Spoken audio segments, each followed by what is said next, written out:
মির্চি নিবেদন, গল্প gold mine. গল্প গোল্ড মাইন। শুধু এদিক ওদিক বন্দুক চালিয়ে বা লাঠি খেলে দেশ স্বাধীন করা যাবে না। হঠাতে হবে কৌশলে, নিঃশব্দ বিদ্রোহে। আমার মনে হয় যতখানি আগুন চাই ততটুকুই আগুন জ্বালাও, অতিরিক্ত হলে সর্বনাশ হবেই। আমার এক সহপাঠিনী একদিন আমাকে নিয়ে গিয়েছিল ডন সোসাইটিতে। কর্নওয়ালিস স্ট্রিট, ছোট একখানা দোতলা বাড়ি। সেই ডন পত্রিকার অফিস। প্রতি বৃহস্পতিবার সেই ঘরে সভা বসে।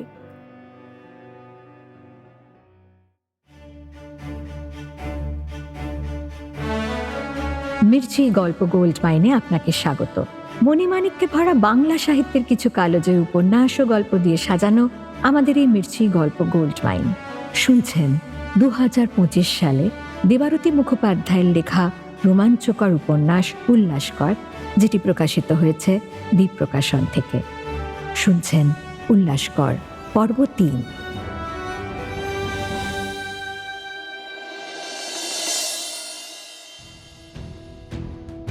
সালাদের ব্যবসায় মারো লাথি, মারো লাঠি, মারো লাঠি। সবাই স্লোগান দিয়ে উঠল। টহলরাম বিরক্ত হলো। আরে রুকো রুকো, শুধু এসব স্লোগান দিয়ে কিছু হবে না। এসব ফাঁকা আওয়াজে লাভ নেই। তাহলে সরকারকে কি করে শায়েস্তা করব টহলজি? আরে ব্রাদার, সরকার মানে क्या? ওই লাল লাল বিল্ডিং আর জজ ম্যাজিস্ট্রেট বড়লাট ছোটলাট? হ্যাঁ হ্যাঁ, এরাই তো ইংরেজ সরকার। गलत बात, এরা তো বেতনভুক সার্ভেন্ট আছে। असली सरकार হলো अंग्रेज सौदागरরা, जिसको बोलता है मर्चेंट। ওরা যা বলে ওই জজ ম্যাজিস্ট্রেটরা তাই শোনে। ওই ব্যবসায়ীদের লাথ মারতে হবে। কেমন করে? কি বলতে চায় লোকটা? আহা, আগে শুনতে দাও। লোকে মাথা চুলকোয়। টহলরাম একটু থেমে মিহি সুরে বলল, उस लोगों को बॉयकॉट करना पड़ेगा। কে এই টহলরাম? আর কি এই বয়কট? উল্লাসকর কিভাবে জড়িয়ে পড়ল সেই বয়কটের সঙ্গে, তা জানার আগে আমরা ফিরে যাই হাজরা পার্কের সেই বাড়িতে, যেখানে লীলার সঙ্গে আলোচনায় মেতেছে উল্লাস। আর আছে শোভনা, তার ঘুম পেয়েছে। এদিকে উল্লাস লীলার কথা আর থামছে না। শোভনা একটু ঘুম জড়ানো গলায় বলল, পালু এবার তোকে বক্তৃতা শুনতে যাবার পাঠশালায় ভর্তি করে নেব। পাঠশালায় আমি অনেক আগেই ভর্তি হয়েছি শোভনা দিদি। এখন মনে হচ্ছে টিচার বদলানো দরকার। বিপিন কাকার চেয়ে বিপিন কাকার মেয়ের কাছে লেকচার শোনা বেশি কাজের। কি আমি ঠিক বলছি তো? উল্লাস তাকালো লীলার দিকে, লীলাও তাকালো। তারপর লীলা চোখ নামিয়ে নিল, উঠে ভেতরের ঘরে যেতে যাচ্ছিল। উল্লাস পিছু ডাকলো, কিন্তু তুমি আমাকে একটা জিনিস বুঝিয়ে বলো, আজ পুলিশের হাতে যে ছেলে মেয়েগুলো মার খেলো, তাদের স্বাধীনতা কে কাড়লো? সরকার, জনমত, নাকি সেই সমাজ যারা চুপ করে সবকিছু মেনে নেয়? লীলা ফিরে ওর দিকে সোজাসুজি তাকালো। সবাই, যারা মারে, যারা দেখে চুপ থাকে, যারা ভাবে এতে আমার কি, তারা সবাই। কিন্তু সবচেয়ে বড় দায় তো আমাদের নিজেদেরও। যদি আমরা প্রতিবাদ না করি, জানি যে ভুল, তবুও চুপ থাকি, তবে স্বাধীনতা তো আমরা নিজেরাই ছেড়ে দিচ্ছি, তাই না? স্টুয়ার্ট মিল সেটাই বলেছেন। ওরে বাবা, মিলু, লিলু আর পালু মিলে ঝড় তুলে দিল দেখছি। এ আর কি ঝড় দেখলে শোভনা দিদি? তুমি তো দেশের কাজ বলতে বোঝো শুধু ওই মোটা মোটা বই পড়া আর ডায়েরিতে কবিতা লেখা।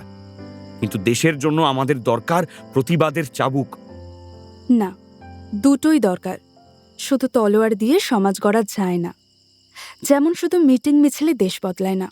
জ্ঞানের আলো না থাকলে সব বিপ্লবী অন্ধ হয়ে পড়ে। মাসখানেকের মধ্যে গোটা বাংলা আরও উত্তাল হয়ে উঠল। সরকার পক্ষ থেকে অবশ্য বারবার জানানো হচ্ছে, এর মধ্যে কোনো রকম রাজনৈতিক প্যাঁচ নেই। বাংলা, বিহার, ওড়িশা, আসাম এত বড় একটা অঞ্চল, একজন ছোটলাট তা শাসন করে উঠতে পারছেন না।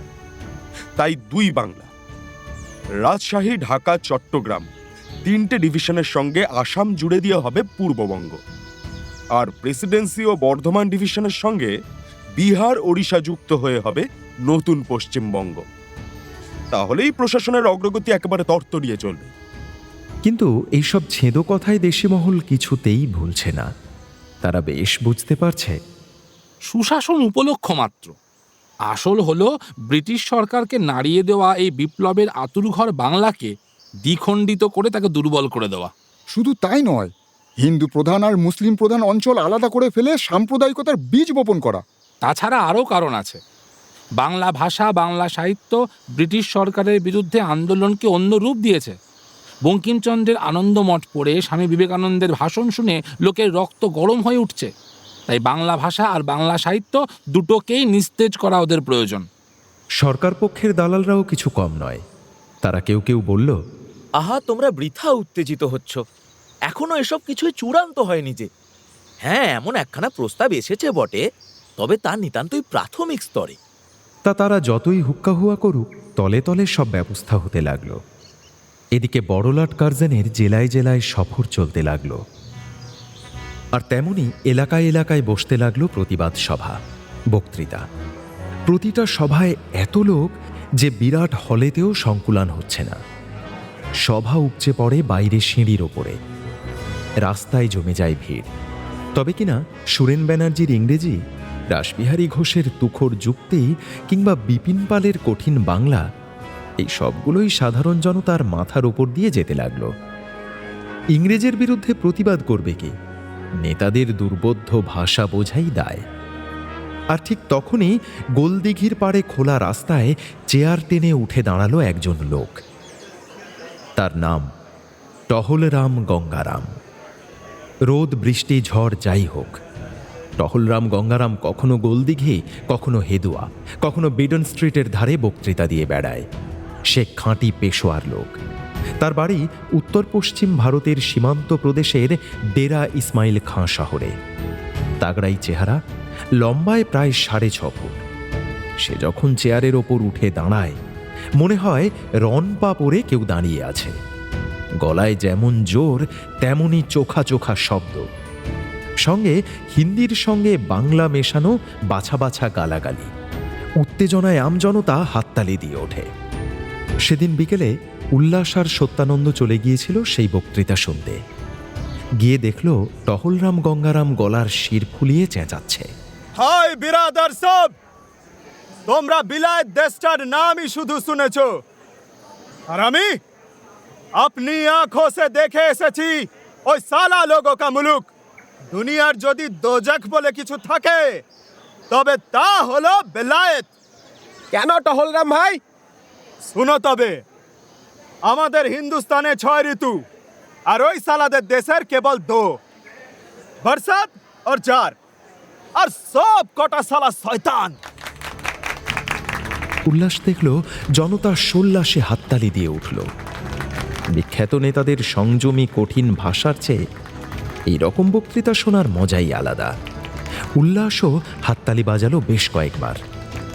টহলরাম গঙ্গারাম বলল, আরে বিরাদার, আমি তো আইসিএস হতে গেছিলাম, কিন্তু সালাদের নিয়ে সচবাত বলেছিলাম, তাও আবার লন্ডনের হাইড পার্কে। সে আমাদের ঘরের মাঠ से भी बड़ा। বলেছি সালারা হিন্দুস্তানে কিতনা অত্যাচার করতা है, उसीलिए तो আমায় ফেল করিয়ে দিল আইসিএস এ। ও দেশের সব লোক দুশ্মন, সব লোক বানিয়া। সালারা জানে পরের দেশ লুট করতে গেলে গাল খেতে হবে, কभी कभी লাঠি भी খেতে হবে। সব জেনে শুনেই ওরা হিন্দুস্তান লুটতে এসেছে। তোমরা যতই গালি দাও, যতই চেঁচাও, সালারা ক্লাবে বসে হাসবে আর পেগ পেগ মদ টানবে। এইসব করে কিছু হবে না। উল্লাস অবাক চোখে সত্যানন্দের দিকে তাকালো। আইসিএস পড়তে গেছিল? বাবা, তাহলে তো হেঁজি পেঁজি নয় রে। এজিপেজি কেন হবে? ডেরা ইসমাইল খাঁ অঞ্চলের ছোটখাটো জমিদারের ছেলে। লন্ডনে গিয়ে ভারতের দুর্দশার কথা বলেছে বলে নাকি আইসিএসে ফেল করিয়ে দিয়েছিল। তারপর থেকেই বক্তৃতা দিয়ে বেড়াচ্ছে। তো দেখ, কিছু কলেজের ছেলেপুলে পালা করে আবার ওকে গার্ড দেয়। কেন গার্ড দেয় কেন?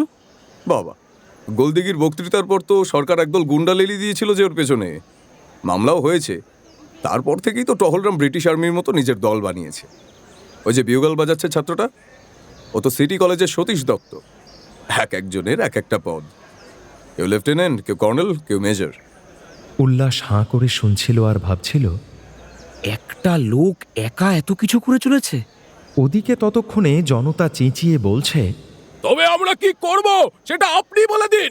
টহলরাম ডান হাতের দুটো আঙুলকে ঝাঁকিয়ে বলে উঠল, সালাদের ব্যবসায় মারো লাথি। মারো লাথি, মারো লাথি। সবাই স্লোগান দিয়ে উঠল। টহলরাম বিরক্ত হলো। আরে রুকো রুকো, শুধু এসব স্লোগান দিয়ে কিছু হবে না। এসব ফাঁকা আওয়াজে লাভ নেই। তাহলে সরকারকে কি করে শায়েস্তা করবো টহলজি? আরে ব্রাদার, সরকার মানে क्या? ওই লাল লাল বিল্ডিং আর জজ ম্যাজিস্ট্রেট, বড়লাট ছোটলাট? হ্যাঁ হ্যাঁ, এরাই তো ইংরেজ সরকার। गलत बात। এরা তো বেতনভুক সার্ভেন্ট আছে। असली सरकार হলো अंग्रेज सौदागरরা, जिसको बोलता है मर्चेंट। ওরা যা বলে ওই জজ ম্যাজিস্ট্রেটরা তাই শোনে। ওই ব্যবসায়ীদের লাথ মারতে হবে। কেমন করে? এ কি বলতে চায় লোকটা? আহা, আগে শুনতে দাও। লোকে মাথা চুলকোয়। টহলরাম একটু থেমে মিহি সুরে বলল, उस लोगों को बॉयकॉट करना पड़ेगा। কি কোট? বয়ের কোট, মানে ছেলেদের কোট পরাতে বলছে। अरे नहीं ब्रदर, টহলরাম বিরক্ত মুখে যেন মাছি তাড়ালো সামনে থেকে। বয়কট আয়ারল্যান্ডের একটু আদমি ছিল, ক্যাপ্টেন চার্লস বয়কট। লর্ড আর্নের জন্য সে জমিদারির কাজ দেখভাল করত। ফসল খারাপ হয়েছিল, ফলে প্রজারা তাকে বলেছিল খাজনা কমাতে। বয়কট রাজি হয়নি, উল্টে প্রজাদের তাড়াতে যায়। তখন আইরিশ ল্যান্ড লীগ তাকে পুরো সমাজ থেকে একঘরে করে দেয়। দোকানিরা জিনিস দেয়নি, চিঠি দেওয়া বন্ধ, সব কুছ বন্ধ। এর নামই হয় বয়কট। এই সোশ্যালি এক ঘরে করে দেওয়া এত ইউজফুল হয়েছিল কি উসকে বাদ अंग्रेजीতে নতুন শব্দ তৈরি হয়ে গেল বয়কট। এই তরিকা আমরাও নেব। हम भी सीख के आया है शांति से कैसे बॉयकॉट करना है। তাহলে ইংরেজ পণ্য, দোকান, কাপড় এই সব কিছু থেকে কি মুখ ফিরিয়ে নিতে হবে? बिलाती धोती, साड़ी, पैंटलून मत पहनना। बिलाती नमक मत खाओ, इसका नाम है बॉयकॉट। बिलाती बनियाদের ব্যবসায় মারো লাথি। দেখবে বাপ বাপ বলে তারা এসে পায়ে লেগে যাবে, বলবে বহুত হুয়া, বিলাতের মাল ফিরে যাবে বিলাতে। বাহ বাহ, লোকজন উত্তেজনায় বাহবা দিয়ে উঠল। উল্লাস মাথা ঘুরিয়ে দেখল, বাপ রে, এত ভিড় তো কোনো অডিটোরিয়ামেও হয় না। কেউ কেউ তো দেখছি গাছের উঁচু ডালে বসেও শুনছে। উত্তেজনায় উল্লাসের বুকের ভেতরটায়ও কেউ যেন হাতুড়ি পেটাচ্ছিল। সত্যিই তো, এইভাবে তো ভেবে দেখিনি কখনো। না, শুধু এদিক ওদিক বন্দুক চালিয়ে বা লাঠি খেলে দেশ স্বাধীন করা যাবে না। হঠাতে হবে কৌশলে, নিঃশব্দ বিদ্রোহে। লীলাও যেন এমনই বলছিল সেদিন। ইংরেজদের বাণিজ্য বন্ধ না করতে পারলে তাদের শাসন ব্যবস্থাও টাল খাবে না। গর্জন করে নয়, তাদের গর্জন থামিয়ে নিঃশব্দ প্রতিরোধে দেশকে জাগাতে হবে।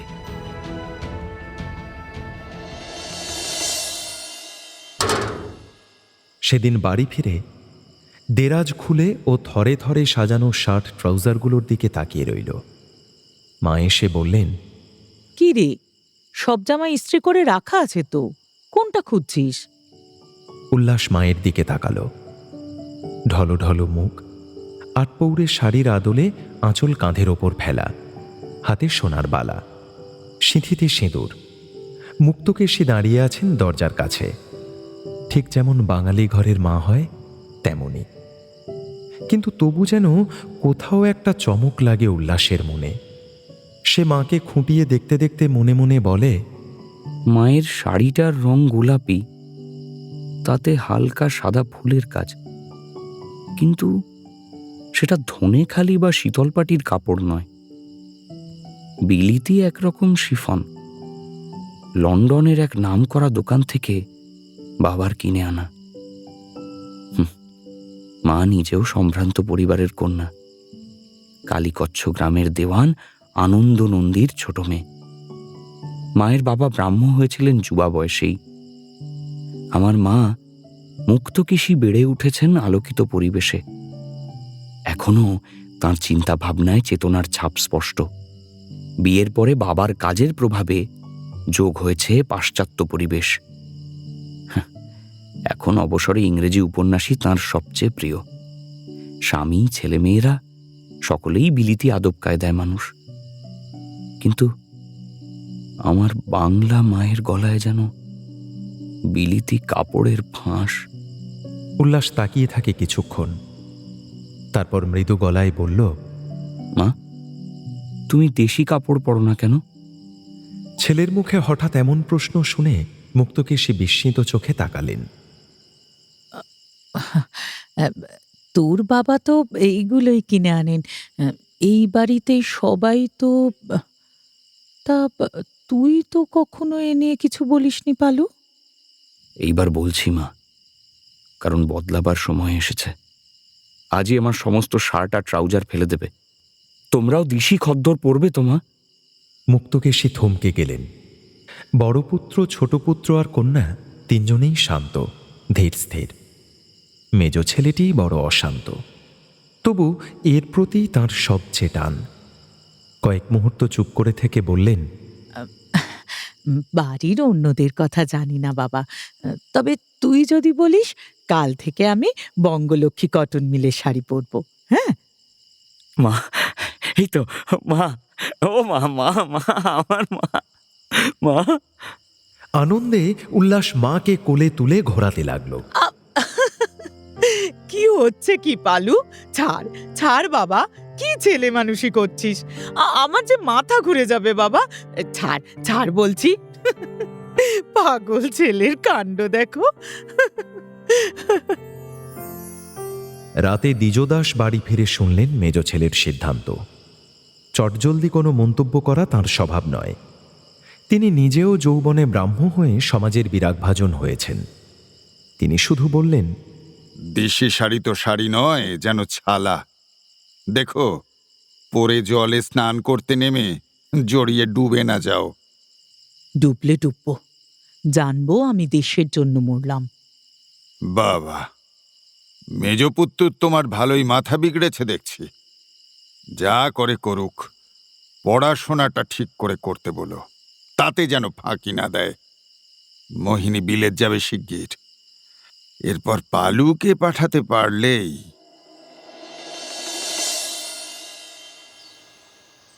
রয়েস হয়ে কিছু করা উল্লাসের ধাতে নেই। পরের দিনই স্বদেশী দোকানে গিয়ে কিনে আনলো এক জোড়া ধুতি আর মোটা খদ্দরের পাঞ্জাবি। আয়নায় নিজের ছায়া দেখে নিজেই চমকে উঠল। মনে হলো যেন নতুন কেউ, যেন ওর ভেতরে যে উল্লাস ছিল এতদিন সে বদলে গেছে। না, বদলে যায়নি, যেন এতদিনে ধরা দিয়েছে তার আসল চেহারায়। কলকাতার মেসের বন্ধুরা দেখে চমকে উঠল। আরে, উল্লাস করা বিস্ময়কর রূপে কেন? বিস্ময়কর কেন হবে? খাঁটি খাদি, হ্যাঁ, পরে ভারী আরাম। উল্লাস বাঁশি বের করে তাতে ফুঁ দিল। বটে, তাহলে তোর শার্ট আর ট্রাউজারগুলো সব গেল কোথায়? সব বিলিয়ে দিয়েছি। এখন থেকে শুধু খদ্দর পরব। বিদেশি কাপড় পরার দিন শেষ, পোড়ানোর দিন এসেছে।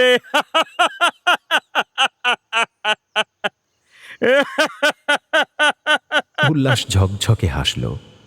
হট্টগোলে পাশের ঘর থেকেও কয়েকটা ছেলে এসে জুটল। উল্লাস এলেই ওর অট্টহাসিতে সীতারাম ঘোষ স্ট্রিটের এই গোটা মেস বাড়ি যেন জেগে ওঠে। কেউ বলে, উল্লাসদা, মিমিক্রি করো। না না, বাঁশি শুনবো। ঘরে ঢুকে উল্লাসকে দেখে জাদুগোপাল ভ্রুকুঁচকে জানতে চাইল, হঠাৎ এই পরিবর্তনের কারণ? কমন সেন্স ভাই। কমন সেন্স মানে? থমাস পেইনের কমন সেন্স বইটা পড়নি? আমি কাল শেষ করলাম বইখানা। আমেরিকায় একসময় ব্রিটিশ রাজত্বের বিরুদ্ধে সাধারণ মানুষের মধ্যে আগুন ধরিয়ে দিয়েছিল এই বই। তারপর গলা কাঁপিয়ে স্বভাবসিদ্ধ ভঙ্গিতে আবৃত্তি করল উল্লাস। It is absurd for a continent to be perpetually governed by an island. একটা পুঁচকে দ্বীপ কিনা একটা মহাদেশকে শাসন করবে? হরি হরি, উল্লাসের মুখে পেইনের কথা? না, সময় সত্যি বদলাচ্ছে। সে তুমি যা খুশি বলো সত্যানন্দ, আমার আর কথা বাড়ানোর সময় নেই। চলি, দেরি হয়ে যাচ্ছে। হ্যাঁ, আসলাম। উল্লাস উঠে পড়তে যাচ্ছিল। জাদুগোপাল মুচকি হাসল। সেই বুকের পেনটাও যে জানান দিচ্ছে হাজরা পার্কে না গেলে ওষুধ পড়বে না। অন্য ছেলে হলে লজ্জা পেয়ে যেত, কিন্তু উল্লাস দাঁত বের করে হাসল। মন্দ বলনি, মন্দ বলনি। তবে সেই কিন্তু আমায় বই পড়ার অভ্যেস ধরিয়েছে। শুধু বই পড়া না প্রেমে পড়ারও ভাবা যায়। আমাদের উল্লাস হবে কিনা দ্য গ্রেট বিপিন পালের জামাই। Bravo brother, Bravo. দেশ উদ্ধারে নামার আগেই ট্রফি। নো ব্রাদার, যতদিন ওই ফিরিঙ্গি পতাকা উড়বে ট্রফির কথা আমি ভাবছি না। আরো কিছুক্ষণ রঙ্গরসিকতা করে উল্লাস বেরিয়ে পড়ল। ভাবতে লাগল, সত্যি এমন নেশা হয়েছে, একদিন লীলার সঙ্গে দেখা না হলে বুকটা কেমন খালি খালি লাগে। কত রকম প্রসঙ্গ, কত রকম আলোচনা। আচ্ছা, এই টানটা কি শুধুই সেই আলোচনার, না অন্য কিছুর? কে জানে, এখনো আমি সেসব নিয়ে ভাবি না। তবে লীলার বাড়ির সবাই আমাকে দেখে খুশি হয়। বিপিন কাকারা সপরিবারে আগে থাকতেন কাঁসারি পাড়ায়, এখন উঠে এসেছেন হাজরা পার্কে। এই বাড়ির ছাদখানা ভারী সুন্দর, অনেক দূর অবধি দেখা যায়। সেখানেই গল্প জমে ওঠে। লীলার ছোট ভাই জ্ঞানাঞ্জনের মধ্যেই উল্লাসের বেশ ন্যাওটা হয়ে উঠেছে। উল্লাস তাকে ম্যাজিক দেখায়, বাঁশি বাজিয়ে শোনায়, গানও গায়। আর শোভনা, তার আবার সদ্য বিয়ে হয়েছে উল্লাসেরই মামাতো দাদার সঙ্গে। এমনিতেই আগে সারাক্ষণ শোভনা উল্লাসের পেছনে লাগত, এখন তো বৌদির অধিকার সে আরো বেশি করে ফলায়। বিপিন কাকার বাড়িতে ঢুকতে ঢুকতেই জ্ঞানাঞ্জন দৌড়ে এলো। আরে পালু দাদা, তুমি ধুতি পরেছো, চিনতেই তো পারিনি। উল্লাস হাসল। লীলার ওকে দেখে কেমন লাগবে কে জানে, তবে লীলা ওর মতো দুমদাম প্রতিক্রিয়া দেখায় না। সে মাঝ সমুদ্রের ঢেউয়ের মতো শান্ত, ধীর স্থির। তোমার কথাই ভাবছিলাম পালু দাদা। আজ কিন্তু ওম বোমানিতে সিংহ দেখানোর কথা ছিল। ওম বোমানি আবার কি? কথাটা হলো অম্রমানি। অত শক্ত কথা তোকে মনে রাখতে হবে না, তুই শ্যাডোগ্রাফি বলবি। অন্ধকারে দেওয়ালে হাতের কাজকে শ্যাডোগ্রাফিও বলে। আচ্ছা আচ্ছা, তাই হবে। আজ সিংহ দেখাবে তো? দাঁড়া, আর একটু আঁধার নামুক, না হলে হাতের ছায়া দেওয়ালে পড়বে কি করে। ততক্ষণ চল ছাদে ঘুরে আসি। চলো চলো, ছোটদি কখন থেকে দাঁড়িয়ে আছে। অক্টোবর মাসে যেদিন আনুষ্ঠানিকভাবে গোটা বাংলাকে কেটে দুভাগ করার প্রস্তাব পাশ হলো, সেদিন সূর্যোদয় থেকে কলকাতা সহ গোটা বাংলায়, শহরে, বন্দরে, গ্রামে, গঞ্জে, পল্লীতে, হাটে বাজারে, রাস্তাঘাটে থমথম করতে লাগলো নীরবতা। দোকানপাট বন্ধ, যানবাহন স্থগিত, স্কুলে কলেজে কোনো ছাত্র নেই, টোলে চতুষ্পাঠীতে পড়ুয়াও নেই, পথে ফেরিওয়ালা নেই, গৃহস্থ বাড়ির উনুনে আগুন নেই। শিশু আর রোগী মানুষ ছাড়া সবাই আজ উপবাস পালন করছে।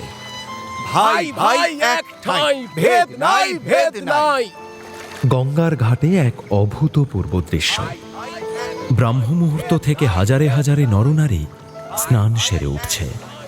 ঘাটে উঠে পরস্পরের হাতে ভাই ভাই এক ঠাঁই, ভেদ নাই, ভেদ নাই বলে হলুদ রঙের রাখি বেঁধে দিচ্ছে।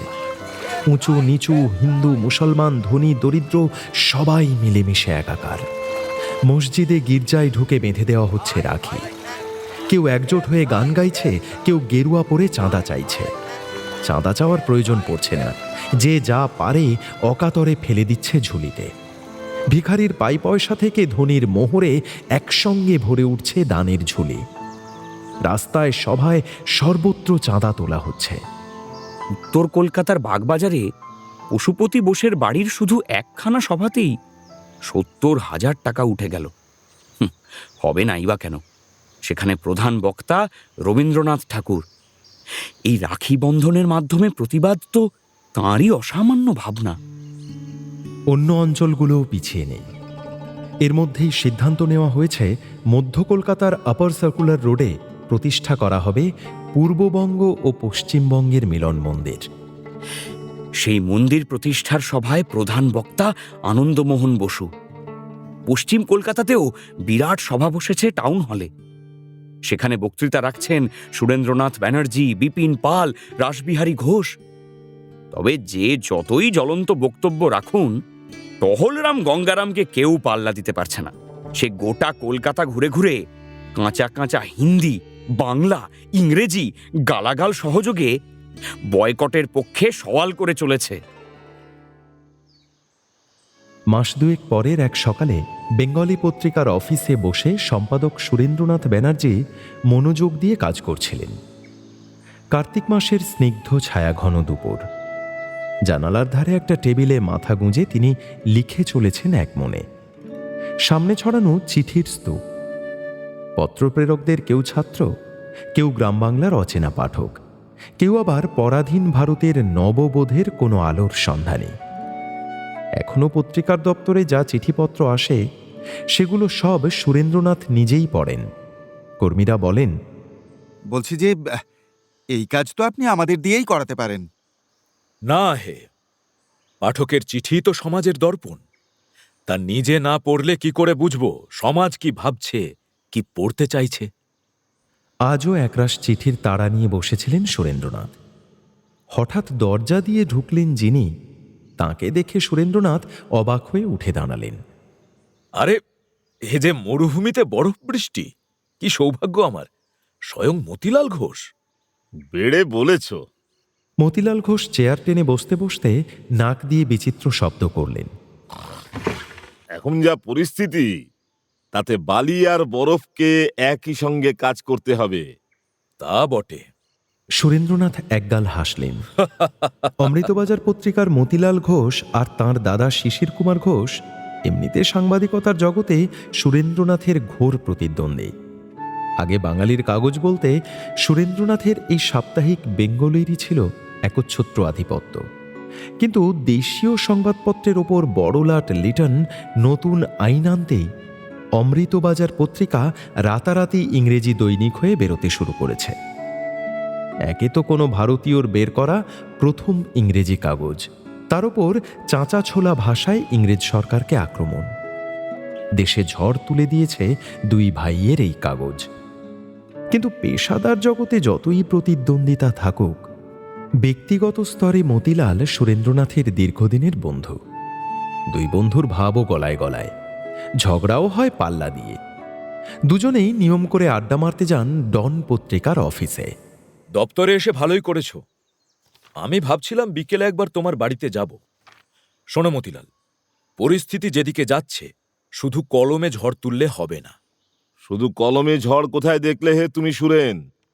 জুলাই মাসে প্রথম প্রস্তাব আসা থেকে শুরু করে এই অক্টোবর 4 মাস অন্তত 2000 খানা সভা হয়েছে। লক্ষ লক্ষ মানুষ ভিড় জমিয়েছে সেই সব সভায়, একজোটে প্রতিবাদ করেছে। কিন্তু তাতে লাভ হলো কিছু? কার্জেন বেটা ওদিকে সিমলার পাহাড়ে গ্রীষ্ম যাপন করছে আর জল মাপছে। সরকারের প্রিন্সিপাল খুব স্পষ্ট, ওয়েট অ্যান্ড সি। কতদিন আর এরা সভা সমিতি করবে? একসময় ঠিক হাঁপিয়ে যাবে। সেটা যাতে না হয়, সেই জন্যই জেলায় জেলায় আমাদের লোক তৈরি করতে হবে। সুরেন্দ্রনাথ ঝুঁকে পড়ে একটা খবরের কাগজ তুলে নিলেন। এ দেখো, হিতবাদী কাগজে কালীপ্রসন্ন কাব্য বিশারদ কি লিখেছেন। প্রভুদের মর্জি ও স্বার্থমাফিক মানচিত্রের ওপরে ছুরির ফলা দিয়া দাগ টানিয়া দিলেই কি রক্তের সম্বন্ধ ভিন্ন হইয়া যায়? মানুষ কি গুদামের মাল? তাহার কি হৃদয় নাই? তাহার নাড়ীর টান নাই? তাহার কি রক্তের সম্বন্ধ নাই? তাহার কি আত্মীয়তাবোধ নাই? ঠিকই তো লিখেছেন। আর এই মোটা সত্যি কথাটা যারা বোঝে না, তারা নাকি আবার দেশের শাসক। সেই জন্যই তো আমাদের অমন শাসকের দ্রুত অন্ত্যেষ্টি করতে হবে। তার জন্য প্রয়োজন জেলায় জেলায় যোগ্য সেনাপতি ও সেনাদল। অনেকেই যোগ দিয়েছেন অবশ্য। ঢাকায় সেনাপতি বলতে আছেন আনন্দ রায়, ফরিদপুরে অম্বিকা মজুমদার, চট্টগ্রামে যাত্রামোহন সেন, উত্তরবঙ্গে যোগেন চক্রবর্তী। আর কলকাতায়? কলকাতায় কাজের লোকের অভাব নাকি? আমি আছি, তুমি আছো, বিপিন পাল মশাই আছেন, মহারাজা যতীন্দ্রমোহন ঠাকুর আছেন, রবিবাবু আছেন। রবিবাবু গানগুলো খাসা লেখেন বটে, রাখি বন্ধনটাও তারই মাথা থেকে বেরিয়েছে, কিন্তু উনি যে ঠিক কি চান বোঝা যায়। কখনো মনে হয় বৈদিক যুগের আশ্রমে যেতে বলছেন, কখনো আবার জোরদার আন্দোলন। কবি মানুষরা অমনি হন, একটু ভাবুক। তাই বলে তাকে অবহেলা করলে তো চলবে না হে মতিলাল, সকলকে নিয়ে এগোতে হবে বই কি। তেজপাতার মতো নরম বাতাস বয়ে চলেছে হাজরা পার্কের বাড়ির ছাদে। শরতের গোধূলি আকাশ যেন রংতুলির ছোঁয়ায় ধূসর কমলা লালের ছায়ায় ঝলমল করছে। দিনের উত্তাপ ধুয়ে গেছে, এখন শুধু পেরেকের মাথার মতো নরম মসৃণ আলো। ছাদের এক কোণে শীতল পাটি বিছিয়ে বসে আছে উল্লাস আর লীলা, সামনে ছড়ানো কিছু বই। ছাদের অন্য কোণে লীলার ভাই জ্ঞানাঞ্জন খেলে চলেছে আপন মনে। নিচে দূর থেকে ভেসে আসছে রাখিবন্ধন উৎসবের সুর। উল্লাস বই পড়ছিল, মাথা তুলে বলল, রবিবাবুকে জানতাম শুধু কবি হিসেবে, গীতিকার হিসেবে, নাটক, নোভেল, পদ্য।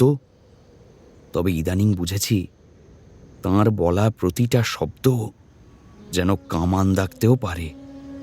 কথা দিয়ে তিনি দেশবাসীকে জাগাতেও জানেন। উনি তো কেবল কবি নন উল্লাস, দার্শনিকও, একজন সত্যিকারের জাতিগুরু। রাখি বন্ধন দিয়ে কেমন দেখিয়ে দিলেন কোনো ভাষা, কোনো ধর্ম নয়, আসলে একটা জাতি গড়ে ওঠে চেতনার বন্ধনে। তুমি জানো, এই যে বঙ্গভঙ্গ হচ্ছে, তার জন্য কিন্তু শুধু ব্রিটিশদেরই দোষ দিয়ে লাভ নেই। আমরা নিজেরা তো বাংলাকে ঐক্যবদ্ধভাবে গড়ে তুলতেই পারিনি। হিন্দু মুসলমান দুই সম্প্রদায়ের মধ্যে কত সন্দেহ, গোঁড়ামি, অবিশ্বাস, এগুলোকে পুঁজি করেই তো কার্জন তার পরিকল্পনা সফল করল।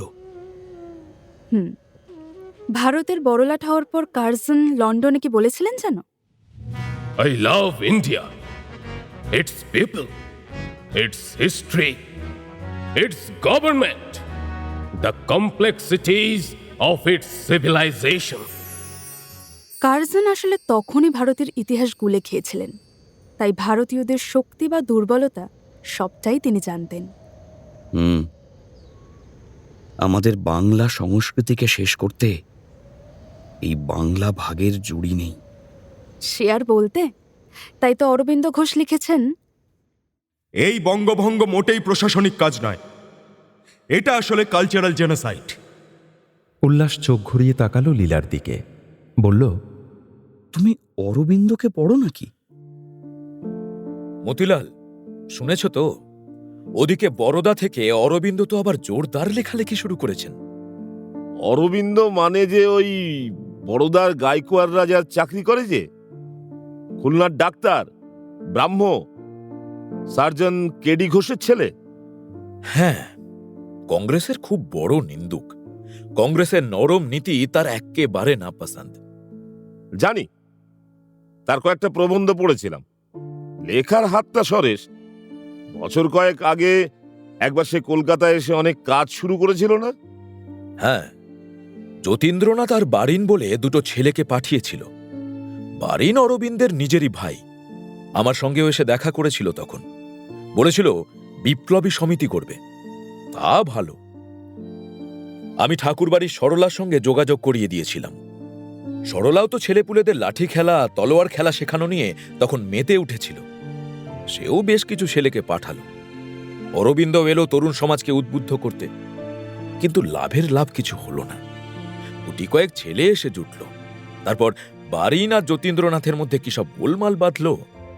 অরবিন্দও আবার বড়দায় ফিরে গেল। কিন্তু এই বঙ্গভঙ্গের পর সে দেখি আবার তেড়ে ফুঁড়ে উঠে লেখা শুরু করেছে। মন্দ কি? তা সে কি এখনো কংগ্রেসের বিপক্ষে কথা বলছে? বিলক্ষণ। হ্যাঁ, বেশ কিছুদিন ধরে অরবিন্দের লেখা পড়ছি। তুমি ভবানী মন্দির পড়েছ? না। ওটা একবার পড়ো, লুকিয়ে বিক্রি হচ্ছে। আচ্ছা, আমি পড়তে দেব তোমায়। অরবিন্দ সেখানে পরিষ্কার লিখেছেন, ভারতবর্ষের মুক্তির জন্য চাই একাগ্রতা, আত্মবল, আর তা আসবে দেবী ভাবনার মাধ্যমে। দেবী ভাবনা? সে আবার কি? উনি পুরোটাই বুঝিয়ে দিয়েছেন। ঈশ্বরী ভাবনার মধ্যে দিয়ে আত্মোত্থান।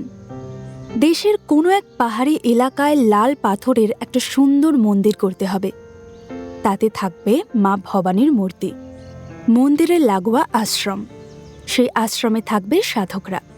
কিন্তু সেই সাধকরা কিন্তু যোগ সাধনা করবে না, তারা গোপনে প্রস্তুত হবে ভারত মাতাকে শৃঙ্খল মুক্ত করার জন্য। কেমন রক্ত গরম হয়ে ওঠে না? এ তো আমাদের গুপ্ত সমিতিগুলোর যোগী ভার্সান মনে হচ্ছে।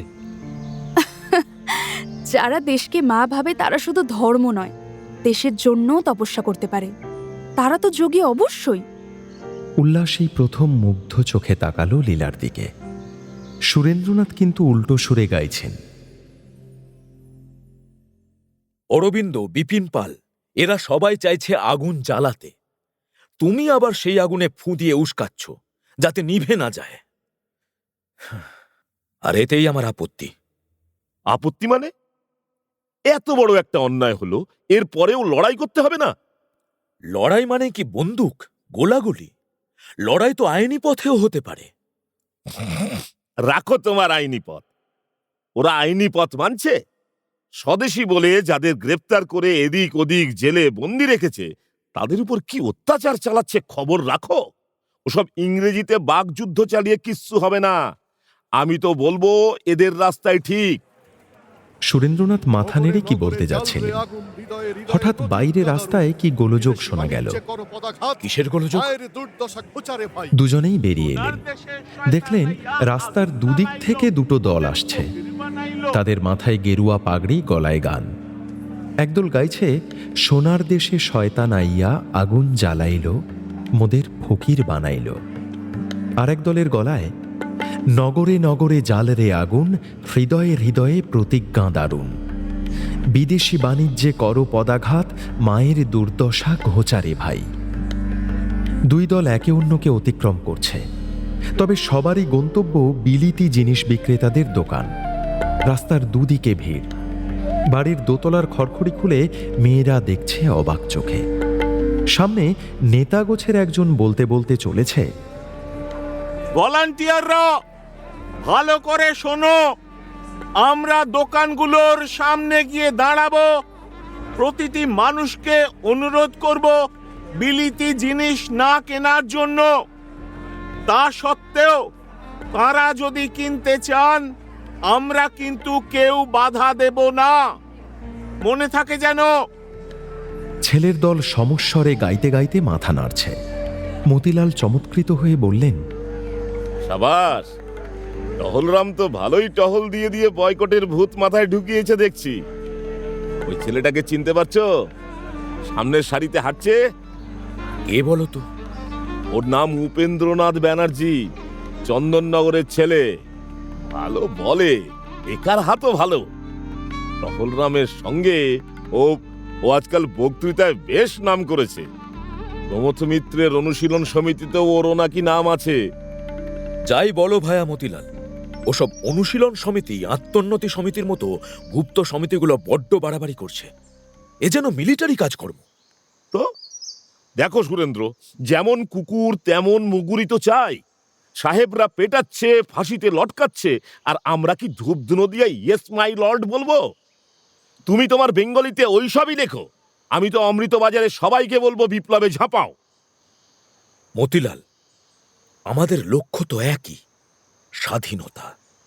কিন্তু সেই পথে পদ্ধতির ভিন্নতায় যদি আমাদের ভাগ করে ফেলে, তবে শত্রুর সুবিধা হবে, দেশের হবে সর্বনাশ। তাই বলছো? ভাগ করেছে কে? তুমি আমি তো চাই না ইংরেজ রাজত্ব থাক। তুমি যদি বলো ওদের সঙ্গে বোঝাপড়া করে ধীরে ধীরে উন্নতি হোক, আর আমি যদি বলি ওদের গদি টলাও, তবে দায় আমার। মতিলাল ঘোষের চোখে আগুন। তার মোটা ফ্রেমের চশমার কাছের আড়ালে যেন আলো জ্বলছে। আমার মনে হয় যতখানি আগুন চাই ততটুকুই আগুন জ্বালাও। অতিরিক্ত হলে সর্বনাশ হবেই। স্বদেশী আত্মঘোষণা ঠিক আছে, বয়কট হোক, দেশি শিল্প বাড়ুক, কিন্তু হিংসা।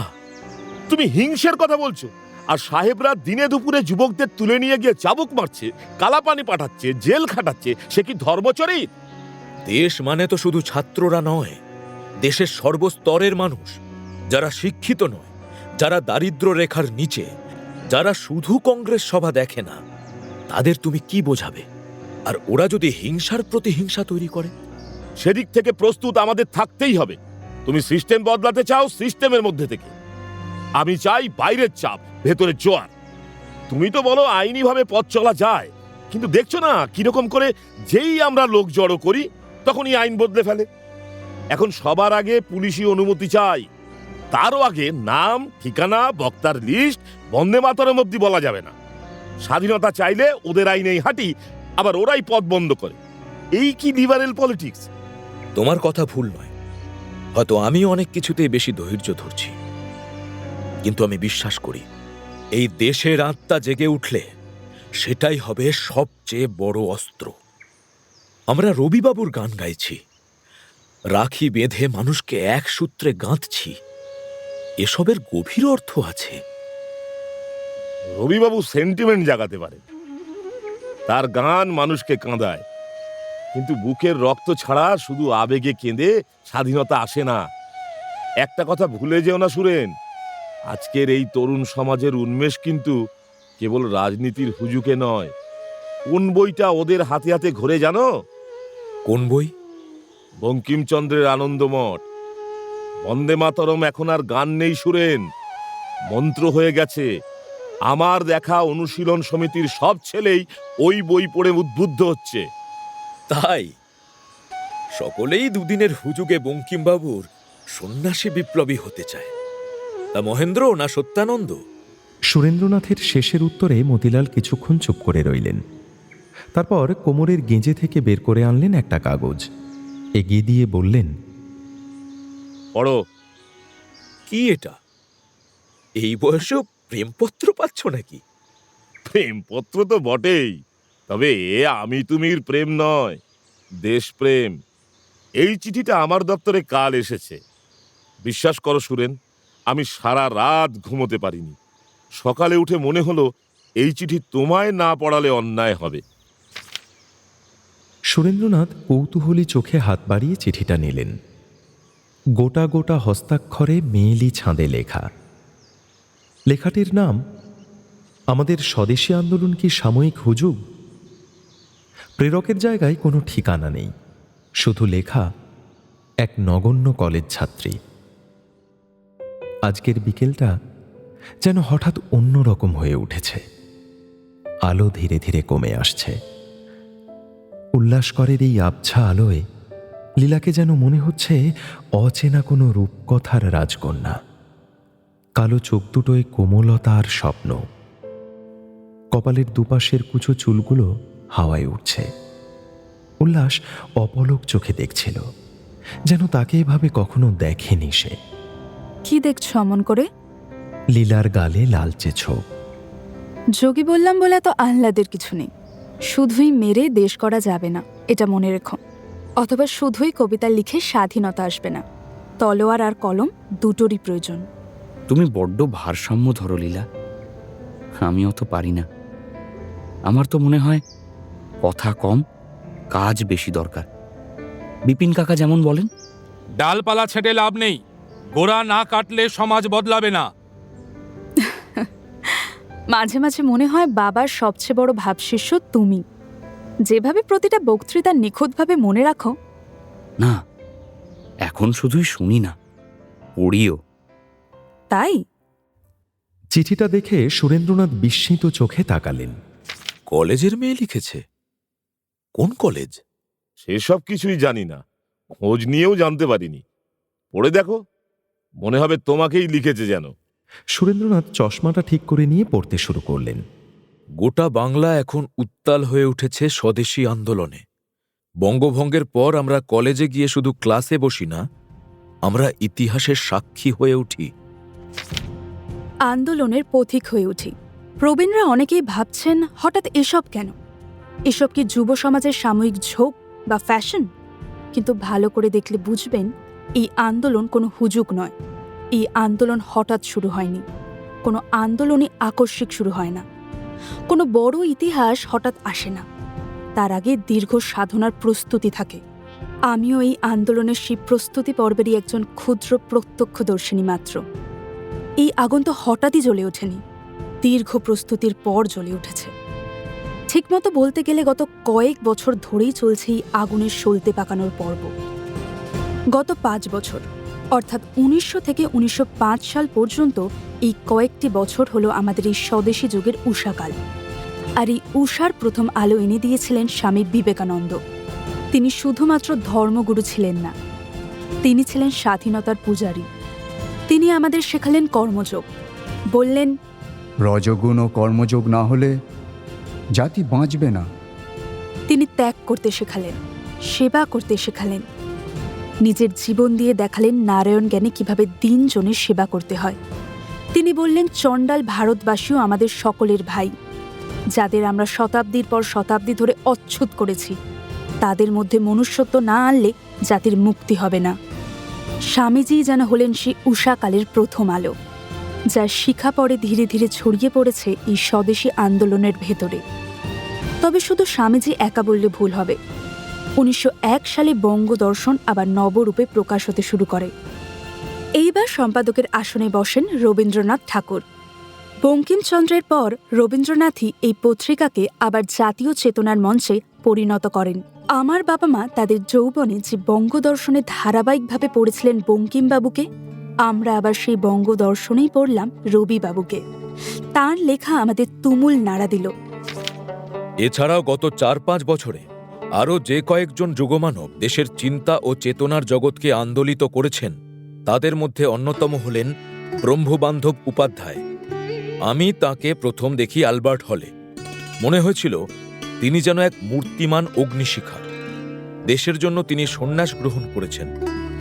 এরপর এলেন আর এক অনবদ্য বক্তা ও নেতা, বিপিনচন্দ্র পাল। তাঁর ইংরেজি ও বাংলা ভাষার বক্তৃতার ঐশ্বর্য এতটাই অভিভূত করল যে রাতে ঘুমের মধ্যেও সেই তেজ যুব সমাজকে আলোড়িত করে চলেছে। তিনি শুরু করলেন নিউ ইন্ডিয়া পত্রিকা। নিজে এক সময় জাতীয় কংগ্রেসের কর্মী হয়েও তিনি সেই পথ ছেড়ে বেরিয়ে এলেন স্বেচ্ছায়। বললেন, বিপ্লবী একমাত্র পথ। তাঁর প্রতি আমার বিশেষ পক্ষপাতিত্ব রয়েছে, তবে সেই উল্লেখ এখানে অপ্রাসঙ্গিক। আমার এক সহপাঠিনী একদিন আমাকে নিয়ে গিয়েছিল ডন সোসাইটিতে। কর্নওয়ালিস স্ট্রিট, ছোট একখানা দোতলা বাড়ি। সেই ডন পত্রিকার অফিস। প্রতি বৃহস্পতিবার সেই ঘরে সভা বসে। অনেক গণ্যমান্যরাই আসেন সেখানে। ডন সোসাইটির প্রতিষ্ঠাতা আচার্য সতীশ চন্দ্র মুখোপাধ্যায় হাইকোর্টের আইনজীবী, কিন্তু জাতির সেবার জন্য ব্রহ্মচর্য ব্রত গ্রহণ করেছেন। তার ডন সোসাইটি যেন সত্যিকার দেশ সেবার পাঠশালা। তারা নিজেরা মোটা কাপড় পরেন, তাঁত বসিয়ে গামছা বোনেন, দেশলাই তৈরি করেন। আরেকজনের কথা না বললে এই প্রবন্ধ অসম্পূর্ণ থেকে যাবে। রামেন্দ্র সুন্দর ত্রিবেদী এক অন্য ধরনের চিন্তানায়ক। একধারে বিজ্ঞানী, সাহিত্যিক, রিপন কলেজের অধ্যক্ষ। তাঁর বক্তৃতা আমাদের আত্মমর্যাদা বোধ জাগায়। রবীন্দ্রনাথ বারবার বলেন, নিজেরাই নিজেদের সমাজ গড়ে তুলতে হবে, আইন, শিল্প, সালিশি। যেন বাইরে বিদেশি সরকার থাকলেও ভিতরে ভিতরে একটা দেশজ স্বদেশী সমাজ গড়ে ওঠে। তিনি লিখেছেন, আমরা শাসনভার নিজে গ্রহণ করিব। যে সকল কর্ম আমাদের সাধ্য, তাহার জন্য অন্যের সাহায্য লইব না। গত বছরে আয়োজিত শিবাজী উৎসবেও আমি গিয়েছিলাম। ব্রহ্মবান্ধব উপাধ্যায়, বিপিনচন্দ্র পাল এবং স্বয়ং লোকমান্য তিলক ছিলেন উদ্যোক্তা। রবীন্দ্রনাথ পড়েছিলেন তার বিখ্যাত কবিতা শিবাজী উৎসব। ধ্বজা করি উড়াইব বৈরাগীর উত্তরী বসন, দরিদ্রের বল এক ধর্মরাজ্য হবে এ ভারতে, এ মহাবচন করিব সম্বল। আমরা পড়ছি রবীন্দ্রনাথের আরও অনেক কবিতা, যেখানে রাজপুত, শিখ, মারাঠা বীরত্বের কথা শুনে আমাদের রক্ত সঞ্চালিত হচ্ছে। পড়ছি সরলা দেবীর লেখায় বাঙালি রাজা প্রতাপাদিত্যের বীরত্বের কথা। পড়ছি অরবিন্দ ঘোষের প্রবন্ধগুলো। এরপর প্রকাশিত হল ভান্ডার পত্রিকা। এই পত্রিকারও সম্পাদক রবীন্দ্রনাথ। এই পত্রিকায় স্বদেশী শিল্প, পল্লী উন্নয়ন, অর্থনৈতিক স্বাধীনতা নিয়ে আলোচনা পড়ে আমরা যেন উজ্জীবিত হয়ে উঠেছি। এই কিছু মাস আগেই পড়লাম রবিবাবুর নতুন গান, যদি তোর ডাক শুনে কেউ না আসে, তবে একলা চলো রে। তৈরি হয়েছে লক্ষ্মী ভাণ্ডার, গ্রাম বাংলার মায়েদের নিজেদের হাতের তৈরি হস্তশিল্পে ভরে উঠছে সেই বিপণী। পরিচালনায় সেই ঠাকুর বাড়ির সরলা দেবী। তাঁর শুরু করা বীরাষ্টমী উৎসব কিংবা ভারতী পত্রিকা কি আজকের আন্দোলনে উৎসেচকের কাজ করেনি? আসলে গত 5 বছর ছিল বাংলার ইতিহাসে শুধু সূচনা নয়, এক পূর্ণ বিপ্লবের অবিচ্ছেদ্য ভূমিকা। আজ এই অন্ধকার ভোরে যখন উষা দেখা যাচ্ছে, তখন সূর্য উঠবেই। অনেকে বলেন এই উত্তালতা নাকি দুদিনের হুজুগ। প্রবীণদের কেউ কেউ বলেন, আজ গলা ফাটিয়ে চিৎকার করছো, কাল ডেপুটির চাকরি নেবে কিংবা বিলেতে পড়তে চলে যাবে। আমি বিনীতভাবে তাদের বলি, হুজুগের এত গভীর শিকড় হয় না, হুজুগে এত রক্তপাত হয় না, হুজুগে কেউ জীবন বাজি রাখে না। আপনাদের চোখে আমরা তরুণ কাঁচা অস্থির, কিন্তু আমাদের বুকের ভেতরেও একখণ্ড স্বদেশ বাস করে, যাকে ভালোবেসে আমরা ঘর ছাড়তে প্রস্তুত, শিক্ষার পথ থেকে বিপ্লবের পথ বেছে নিতে প্রস্তুত। আমরা কাঁদছি রবিবাবুর গান শুনে, আবার চোখে আগুন আনছি বিপিন পালের ভাষণ শুনে। আমরা জানি স্বাধীনতা হয়তো আজ আসবে না, কিন্তু সেই পথ তৈরির ইট যদি আমরা না পাতি, তবে ভবিষ্যৎ কি নিয়ে চলবে? আপনাদের হাতে ছিল বীজ, আমাদের হাতে জল। হয়তো ফল কেউ আরেক দিন তুলবে, হয়তো নাম আমাদের কেউ মনে রাখবে না, কিন্তু জানবেন, এই যে যুব সমাজ আজ পথে নেমেছে, গান গাইছে, বয়কট করছে, সভা করছে, দেশি কাপড় বুনছে, তারা হুজুগে নয়, তারা ইতিহাসের আহ্বানে সাড়া দিচ্ছে। এই চিঠি আমি লিখলাম আমার মতো আরো শত শত ছাত্রছাত্রীদের হয়ে, যাদের চোখের স্বপ্ন, বুকে দেশ আর হাতে রাখি, তাদের হয়ে, যারা আমাদের গুরুজন। আপনাদের সকলের আশীর্বাদই আমাদের পাথেয়। ইতি। এক নগণ্য কলেজ ছাত্রী, Presidency College, Calcutta, December 1905। Surendranath পড়া শেষ করে মাথা তুললেন। চোখের কোণে জল টলটল করছে। রুদ্ধ কণ্ঠে তিনি শুধুমাত্র বলতে পারলেন, কে লিখেছে এই চিঠি? ওই যে এক নগণ্য প্রেসিডেন্সি কলেজের ছাত্রী। না হে, এ কোনো সাধারণ মেয়ের লেখা হতে পারে না মতিলাল। এই চিঠিকে কিছুতেই অগ্রাহ্য করা যাবে না। কে এই মেয়ে? এই মেয়েকে খুঁজে বার করতেই হবে মতিলাল। কে লিখল এমন চিঠি?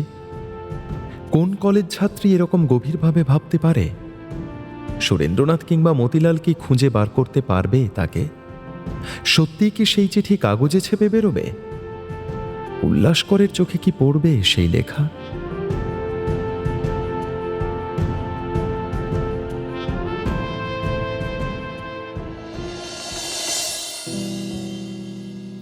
আজ শুনলেন দেবারতী মুখোপাধ্যায়ের লেখা উল্লাসকর পর্ব ৩। নাট্যরূপ অর্পিতা চট্টোপাধ্যায়, উপস্থাপনায় শিবাশিস বন্দ্যোপাধ্যায়, পরিচালনায় দেবলীনা আচার্য, বিশেষ তত্ত্বাবধানে সৌভিক গুহ সরকার, সৃজনশীল পরিচালনায় ইন্দ্রাণী চক্রবর্তী, প্রযোজনায় ভিজুয়াল অডিও, ভাষ্য স্পন্দন দাস, উল্লাসকর ঋতব্রত মুখার্জি, লীলা নিশা দরিয়া, জ্ঞানঞ্জন শ্রুতি রয় আচার্য, বিপিন অতনু চ্যাটার্জি, অরবিন্দ শুভায়ন রয়, বিবেকানন্দ নিরুপম নাথ, রবীন্দ্রনাথ সুদীপ্ত ঘোষ, যদুগোপাল, ভিকি দাস, সতীশ, অভিষেক মুখার্জি, কার্জন, সৌমিক মৈত্র, সুরেন্দ্রনাথ, সৌরভ চক্রবর্তী, মতিলাল ঘোষ, জয় মুখার্জি, সত্যানন্দ, ব্রতদীপ মুখার্জি, শোভনা, শর্মিষ্ঠা চক্রবর্তী এবং অন্যান্য শিল্পীরা।